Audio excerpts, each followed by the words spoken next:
Bismillah, elhamdülillah, və salatu və salamu alə Rasulillah, əmmə ba'd.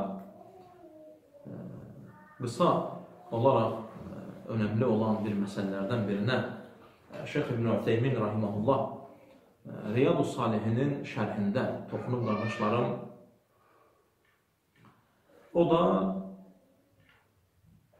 xeyir əməlin edildiyi zaman, bir insan xeyir əməl etmək istədiyi zaman şeytanın ona verilmiş olduğu vəsvəsə. Bu önəmlidir qardaşlar, bunu bilmək önəmlidir. Mühüm hallardan və məsələlərdən biridir. Çünki bütün əksər insanlara bu gəlir. Şeyx İbn Ütheymin rahiməhullah deyir ki, qardaşım, xeyir bir əməli etmək istədiyin zaman şeytan deyir sənə gələr və sənə deyər ki, sən bunu riya etmək üçün edirsən. Bütün insan özünə diqqət eləsin və hər bir kəs vallahi ki, bunu özündə tapacaq. Bir xeyir əməli eləmək istəyirsən, salih bir iş eləmək istəyirsən, həmən şeytan gecikmədən səni ondan çəkindirmək üçün gəlir, vəsvəsə eləyir ki, sən bunu riya eləmək üçün istəyirsən, riya istəyirsən bununla. O zaman deyir, sənin o istəyin də və onu eləmək arzun da səndən düşür, ölür bu. Deyirsən ki, yəni bunu riya elədim, ola bilər.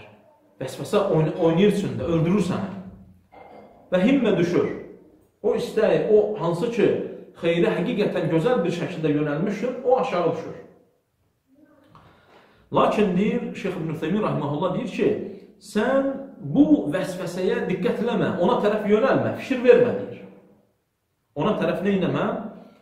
Yönəlmə. Və şeytanın bu vəsvəsəsinə ona tabi olma. Əksinə, o əməli ged elə deyir. Hansı əməldə vəsvəsə gəldi, onu ged elə deyir.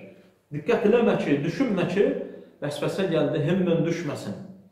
O xeyri eləmək arzu səndə ölməsin. Əksinə deyir, ged onu elə.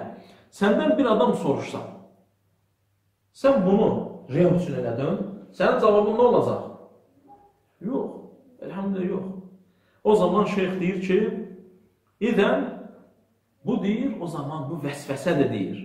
Hansı ki, şeytan onu sənin qəlbinə daxil etmişdir.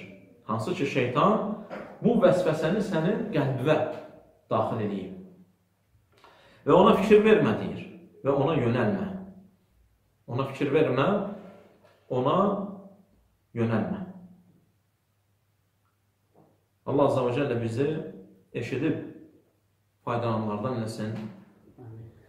Və sallallahu alə nəbiyyina Muhammed və alə alihi və sahbihi və səlləm.